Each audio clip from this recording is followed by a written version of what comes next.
जैसे कि आपको पता है कि आज बहुत ज़्यादा हैवी प्रोडक्शन है, टाइमली आपको यहाँ से भेजा जा रहा है। भारत माता की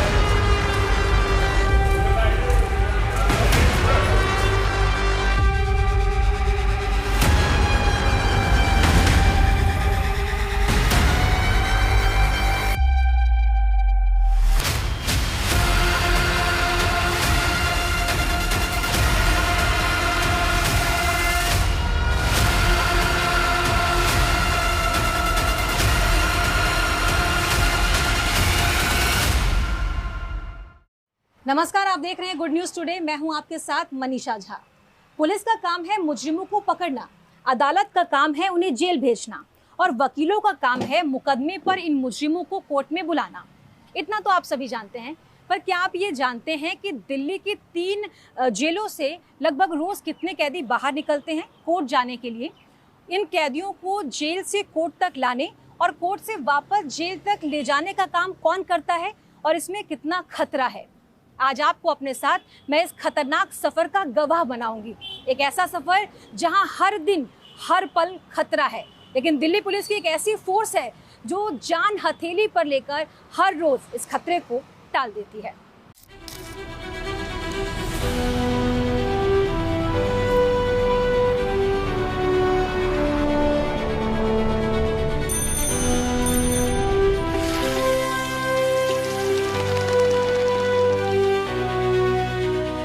देश की राजधानी दिल्ली, करीब 2.5 करोड़ लोगों का बसेरा है यहाँ। लाखों घर हैं इस शहर में, लेकिन इन्हीं भीड़ और घरों के बीच 3 सबसे खास घर हैं। 3 ऐसे घर जिनमें कायदे से रहने तो 6,000 लोग चाहिए, पर रह रहे हैं लगभग 21,000 लोग। पर दिल्ली की 2.5 करोड़ की आबादी में ये 21,000 लोग सबसे अलग हैं। ये वो लोग हैं जिन्होंने कोई ना कोई कानून तोड़ा है। ये वो लोग हैं जिन्होंने जुर्म की डिक्शनरी में दर्ज हर जुर्म किया है।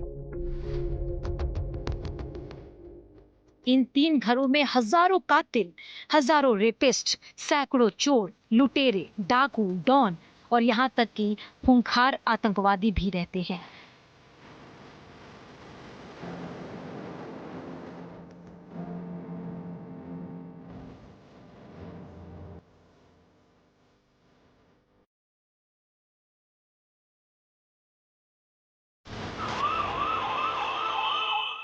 अब जरा सोचिए, किसी एक गाड़ी में ऐसे 40-45 कातिल, रेपिस्ट, डाकू, डॉन या आतंकवादी एक साथ जमा हो और वो गाड़ी दिल्ली की सड़कों पर घूम रही हो,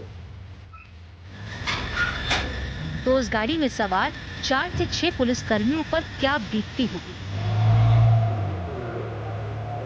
उस पल उनकी क्या हालत होती होगी? उस रिस्क का सामना वो कैसे करते होंगे?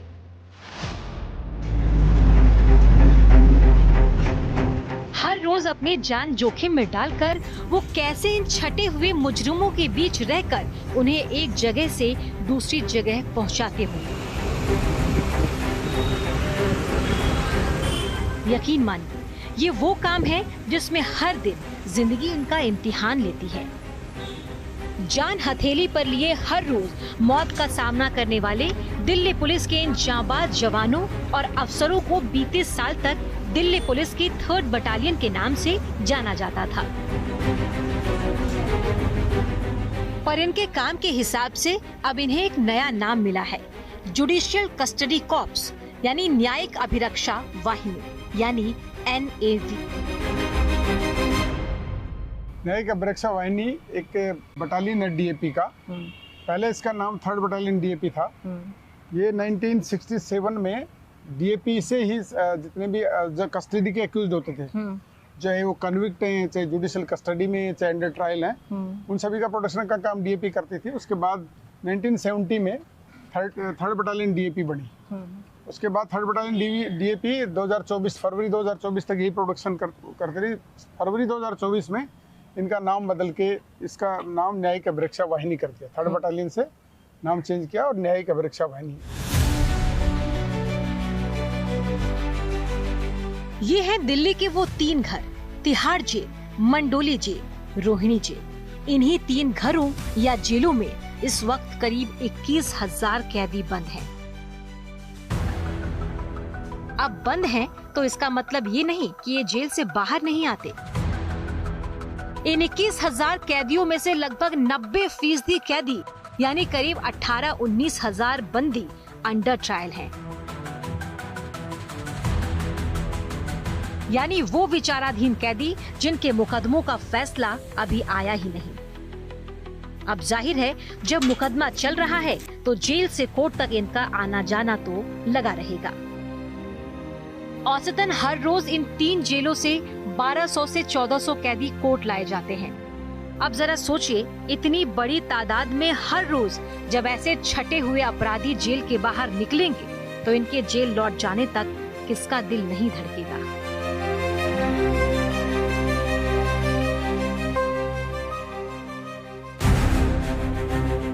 अब जेल के बाहर जरा अदालतों का रुख करते हैं। हाई कोर्ट और सुप्रीम कोर्ट छोड़ दें तो दिल्ली में कुल 7 अदालतें हैं। पटियाला हाउस, 30 हजारी, रोहिणी, साकेत, द्वारका, राउज एवेन्यू और कड़कड़डुमा कोर्ट।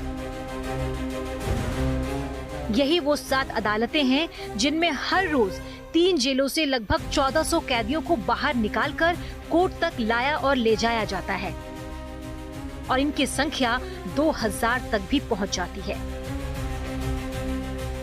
पर क्या आपको पता है कि जेल से कोर्ट तक का ये सफर रोजाना कैसे पूरा होता है? इसमें क्या क्या रिस्क है? कैसे कैसे हाई वैल्यू टारगेट और हाई रिस्क वाले कैदियों को जेल से अदालत तक पहुंचाया जाता है? और इन्हें जेल से कोर्ट तक और फिर कोर्ट से जेल तक पहुंचाने वाले वो जाबाज लोग कौन हैं? तो चलिए आज आपको इस सफर के जरिए दुनिया के सबसे मुश्किल और खतरनाक सफर की पूरी कहानी बताती हूँ।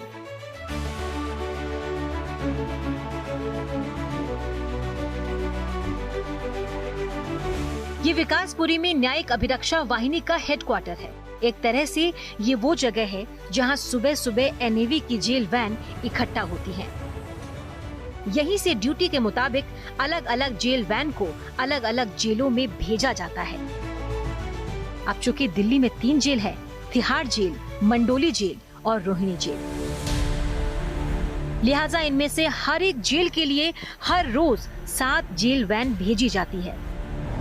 यानी कायदे से कम 21 जेल वैन हर दिन इन 3 जेलों से कैदियों की ट्रांसपोर्टेशन करते हैं।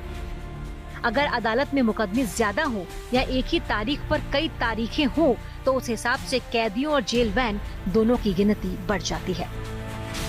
वैसे औसतन हर रोज इन 3 जेलों से 1200 से 1400 कैदियों को जेल से दिल्ली की 7 अलग अलग अदालतों में पहुंचाया जाता है।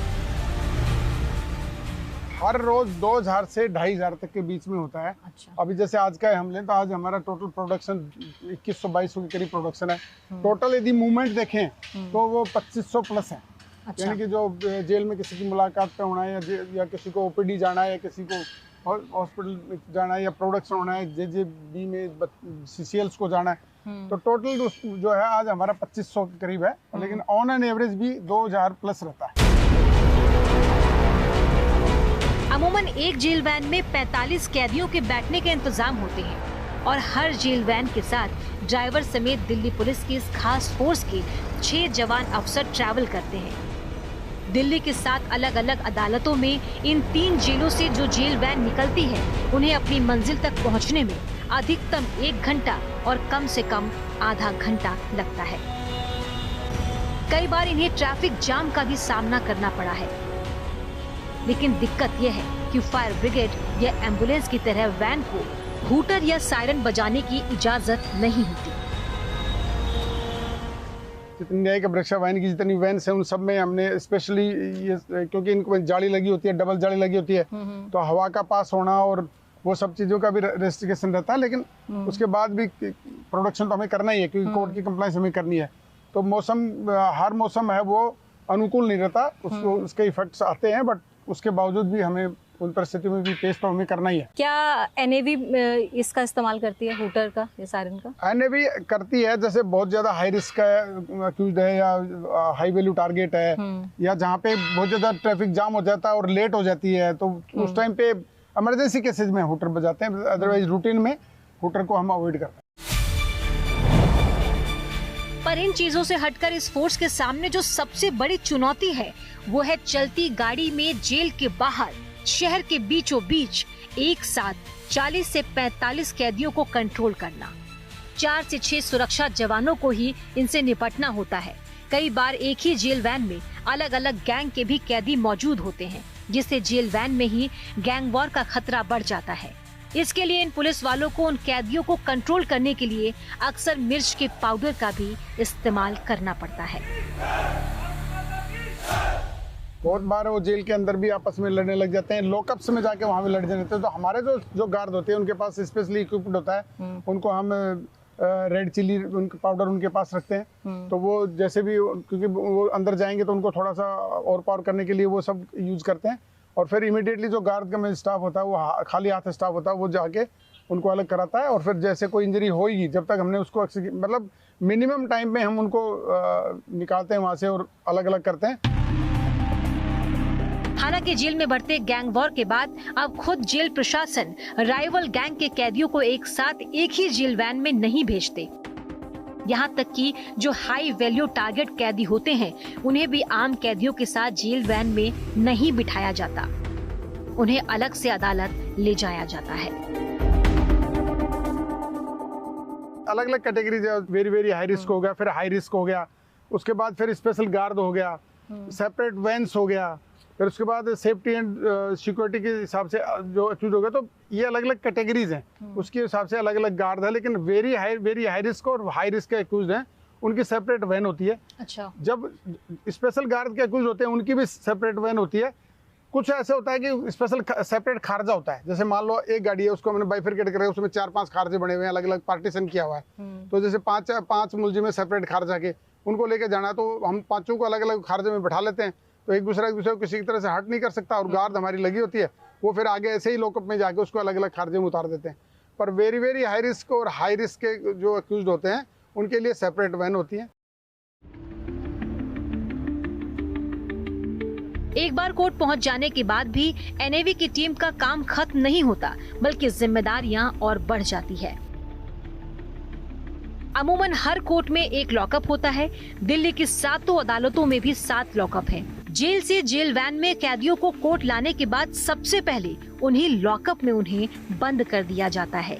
इसके बाद जैसे जैसे कैदियों की पेशी होती जाती है, उन्हें लॉकअप से निकालकर कोर्ट रूम के अंदर ले जाया जाता है। अमूमन हर रोज दिल्ली की 3 जेलों से 7 अदालतों तक तमाम कैदियों को लेकर सभी जेल वैन सुबह 10:30 बजे से पहले कोर्ट में मौजूद लॉकअप तक पहुंच जाते हैं। वहाँ पे भी हमने अलग अलग, जैसे वेरी हाई का अक्यूज्ड है तो उसके लिए अलग से खारजा बनाया हुआ है, सेपरेट खारजे के जिसको है तो उसके अलग खारजे बनाए हुए हैं। तो वहाँ पे भी अलग अलग सेपरेशन है। और ऑर्डिनरी जो अक्यूज्ड होते हैं वो सारे एक ही खारजे में रहते हैं। वहाँ पे भी वही बात है कि जैसे जेल में झगड़ा हो जाता है तो वहाँ भी झगड़े होते हैं कई बार। तो वहाँ पे भी हर खारजे के सामने एक आदमी डेडिकेटेड स्टाफ होता है जो वॉच करता रहता है। और वो जैसे ही कोई इंसिडेंट होता है तो तुरंत वो अलार्म करता है, और फिर बाकी लोग भी आते हैं और वो रेड चिली या उसका यूज़ करके उसको और पार करके बाहर निकाल लेते हैं। जो झगड़ा होता है उसमें इंजरी नहीं होती है तो उनको सेपरेट कर देते हैं, यदि इंजरी होगी तो उनको हॉस्पिटल ले जाते हैं। दिल्ली की 3 अलग अलग जेलों से अदालतों में इन अंडर ट्रायल प्रिजनर्स को लाया जाता है इनकी पेशी के लिए। और ये एक रेगुलर रूटीन है। यहाँ पर हर रोज़ बहुत सारे प्रिजनर्स जो हैं वो पेशी के लिए आते हैं। इन्हें इन खारजे में रखा जाता है। जब इनकी पेशी हो जाती है तो एक दूसरे खारजे में पेशी खारजा जिसे कहते हैं, वहाँ पर इन सभी अंडर ट्रायल प्रिजनर्स को रखा जाता है। ये यहाँ का डेली रूटीन है। इसके बाद जब एक खारजे में 40 से 45 प्रिजनर्स हो जाते हैं, उन्हें वापस से उसी वैन में रखा जाता है और उसके बाद उन्हें उनकी जेलों में, उनके बैरक में वापस सुरक्षित पहुँचाया जाता है। हाल के वक्त में कोर्ट परिसर के अंदर भी गैंग वॉर में कई कैदियों पर गोली चलाई गई। इसीलिए कोर्ट पहुंचने के बाद भी रिस्क कम नहीं होता। कोर्ट परिसर के अंदर भी एनएवी की टीम को हर पल चौकन्ना रहना पड़ता है। अलग अलग स्टाफ बटा हुआ है। जैसे गाड़ी गार्ड का स्टाफ यहाँ से ब्रीफ होके जाएगा, जो लॉकअप का स्टाफ है वो ऑलरेडी लॉकअप पे से डायरेक्ट आएगा, तो वो उन लोगों का काम वहीं से शुरू हो जाता है। कुछ लोग यहाँ, कुछ जेल का स्टाफ अलग लगा हुआ है, मतलब अलग अलग दिया हुआ है स्टाफ। जैसे होता है ना पुलिस स्टेशन वाइज स्टाफ देते हैं, ऐसे ही यहाँ पे भी थर्ड न्यायिक अभिरक्षा वाहिनी में अलग अलग स्टाफ दिया हुआ ऑलरेडी लोकेट है, तो वो सीधा वहीं रिपोर्ट करते हैं और फिर वहीं से अपना काम शुरू करते हैं। दिल्ली के तीनों जेलों से जब अदालत में इन अंडर ट्रायल प्रिजनर्स को लाया जाता है तो यहाँ पर मल्टी लेवल की चेकिंग होती है पुलिस के द्वारा। पहले इनकी फ्रिस्किंग की जाती है, स्कैनिंग की जाती है, फिर मैनुअली चेक किया जाता है। कहीं मुंह में, शरीर के किसी और रंग में छुपा करके ब्लेड, कोई वेपन, कोई नुकीला कोई भी ऐसा सामान लेकर तो नहीं आ रहे जो खुद इनके लिए या सामने वाले के लिए हार्मफुल हो, कहीं ये भागने की कोशिश न करें। इन सबको ध्यान में रखते हुए यहाँ पर मल्टी लेवल की चेकिंग होती है। आप देख सकते हैं किस तरीके से उनके बालों को, हाथों को, मुंह को, हर जगह पुलिस बहुत अच्छी तरीके से टटोलती है। चाहे आप देख सकते हैं जो चप्पलें इन्होंने पहनी होती है उसको भी बहुत अच्छी तरीके से पुलिस खंगाल लेती है कि कहीं कोई ऐसा लूप होल या कहीं कोई ऐसी चूक ना रह जाए जो आगे चलकर नुकसानदायक हो। जब सारे कैदियों की पेशी पूरी हो जाती है उसके बाद ही फिर एक साथ उन सारे कैदियों को जेल वैन में डाला जाता है। जो वैन जेल से लेकर जिन कैदियों को कोर्ट लाती है वही वैन उन कैदियों को कोर्ट से जेल तक पहुंचाती है। अमूमन कोर्ट से शाम 4:30 बजे कैदियों को लेकर जेल वैन जेल से रवाना होती है। जेल पहुंचने के बाद जब जेल स्टाफ कैदियों की गिनती बराबर पाते हैं तभी वो पल होता है जब एनएवी की टीम को लगता है कि आज उसकी जिम्मेदारी पूरी हुई। फिर कल की फिक्र में अगली सुबह वो फिर ड्यूटी पर हाजिर हो जाते हैं। सुबह 5 बजे से स्टाफ यहाँ आना शुरू होता है। 5 बजे घर से चलते हैं तो 4 बजे, 4:15 बजे, 5 बजे स्टाफ चलता है। सबसे पहली जो गाड़ी गार्ड है वो 6:15, 6:30 बजे निकलती है। उसके बाद वो जेल पे पहुंचती है, जेल से लेती है और उसके बाद शाम को वो जैसे ही जिस हिसाब से सुबह जल्दी आता है उस हिसाब से वो शाम को आते हैं। लेकिन यहाँ आने के बाद एक ड्यूटी, क्योंकि एक हर वक्त ये रहता है कि मुलजिम कभी भाग ना जाए या कोई हादसा ना हो जाए, तो चैलेंज तो रहता ही है, डे टू डे बेसिस का चैलेंज रहता है। और जैसे ड्यूटी ऑफ होती है तो आदमी को रिलैक्स होता है, फिर अपना एम्युनिशन जमा करा के और वो फिर अपनी ड्यूटी से फ्री होता है। अगले दिन फिर उसको ड्यूटी पे आना है। दिल्ली पुलिस की एनएवी यानी न्यायिक अभिरक्षा वाहिनी में करीब 2,500 पुलिस वाले हैं, लेकिन ये वो टीम है जो एक मायने में दिल्ली पुलिस की बाकी टीमों से बिल्कुल जुदा है। जब हर रोज सैकड़ों खूंखार कातिलों, आतंकवादियों और डॉन का जिन्हें सामना करना हो, जाहिर है उनमें हौसला, हिम्मत और ताकत भी होनी चाहिए। अगर कभी जेल से कोर्ट लाने या कोर्ट से जेल जाने के दौरान कोई कैदी भागने की कोशिश करे तो उसे तेज रफ्तार से दौड़कर उसे पकड़ने के लिए स्टेमिना भी चाहिए। इसीलिए एनएवी अमूमन इस काम के लिए 45 साल से कम या फिर नौजवानों को ही इस हाई रिस्क ड्यूटी पर लगाती है। और यंग बच्चों को ज़्यादा, लड़कों को ज़्यादा वो करते हैं, यंगस्टर्स को। और प्रोडक्शन में भी, क्योंकि बुजुर्ग आदमी है जो थोड़े एज्ड है, 50-50 प्लस, उनको हम सोचते हैं कि स्टैटिक ड्यूटी दें। वहाँ के लिखने पढ़ने का, कोई वारंट चढ़ाता है, कोई वारंट हैंडओवर करता है, कोई वारंट रिसीव करता है, वो लिखा पढ़ी का काम करे। और जो प्रोडक्शन का काम है वो जो बिलो 50 ईयर्स के वही करें, तो ताकि मूवमेंट भी करें और थोड़ा अलर्ट भी रहें। पर ये तो रही सिर्फ दिल्ली की 3 जेल और 7 अदालतों की कहानी। पर एनएवी की कहानी इतनी ही नहीं है। अदालतों में पेशी के अलावा इनका काम पेरोल पर बाहर आने वाले मुल्जिमों और मुजरिमों के साथ रहना, बीमार होने पर कैदियों को अस्पताल तक ले जाना, तारीख पढ़ने पर दिल्ली एनसीआर के बाहर उन्हें दूसरे राज्यों में ले जाना और साथ ही जुवेनाइल जस्टिस के तहत नाबालिग अपराधियों को भी एक जगह से दूसरी जगह पर पहुंचाना शामिल है। एनएवी वो टीम है जो दिल्ली, दूसरे राज्य या सिर्फ देश ही नहीं बल्कि दुनिया के अलग अलग देशों के मुजरिमों या मुल्जिमों के ट्रांसपोर्टेशन का भी काम करती है। किसी भी विदेशी मुजरिम को अगर उसके देश को सौंपना हो तो एयरपोर्ट तक बाहिफाजत उस मुजरिम को उस देश की पुलिस को सुपुर्द करना एनएवी की ही जिम्मेदारी है। इसी तरह विदेश में पकड़े गए किसी भारतीय अपराधी को जब देश लाया जाता है, खासकर दिल्ली, तब भी वो एनएवी की ही टीम होती है जो उसे एयरपोर्ट से अपनी इसी गाड़ी में बिठाकर उसकी मंजिल तक पहुंचाती है। जो स्टाफ है वो जेल तक, एयरपोर्ट तक जब छोड़ना होता है तो भी एयरपोर्ट तक छोड़ने का काम हमारा है, सेफ उसको हैंडओवर करना।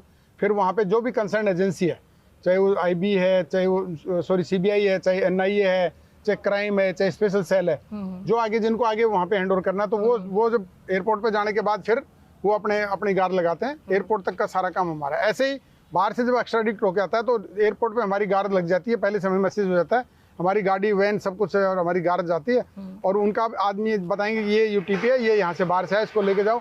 हम उसको लेके और तिहाड़ जेल पे, कंसर्न जेल पे उसको छोड़ देते हैं। दुनिया के साथ साथ देश के अलग अलग राज्यों में भी दिल्ली के कैदियों की पेशी के लिए एनएवी उन्हें अपने साथ संबंधित राज्य लेकर जाती है। दूरी ज्यादा और सफर लंबा, उसके लिए कई बार ये ट्रेन के जरिए कैदियों को ले जाते हैं। एनएवी के लिए अब तो बाकायदा अलग से रेलवे ने बूथ भी बना रखा है ताकि रिजर्वेशन का झंझट ना हो। हालांकि पिछले कुछ वक्त से एनएवी ने एक नई पहल की कोशिश की है। ये कोशिश कैदियों को हर रोज पेशी के नाम पर अदालत लाने और ले जाने की बजाय वीडियो कॉन्फ्रेंसिंग यानी वीसी के जरिए उनकी सुनवाई की है। इससे दो फायदे होंगे। एक तो हर रोज का ये जो रिस्क है कैदियों को जेल से बाहर लाना और कोर्ट पहुंचाना, फिर कोर्ट से जेल वापस ले जाना, वो रिस्क कम हो जाएगा। दूसरा, इससे इस चीज पर होने वाले खर्च में भी काफी कटौती होगी। लॉरेंस बिश्नोई को तो आप जानते ही होंगे। बीते कुछ सालों से वो साबरमती जेल में बंद है। गृह मंत्रालय के एक आदेश के तहत उसे देश के किसी भी राज्य की अदालत में पेश नहीं किया जा सकता। जो भी मुकदमे हैं उसकी सुनवाई वीडियो कॉन्फ्रेंसिंग के जरिए ही की जाएगी।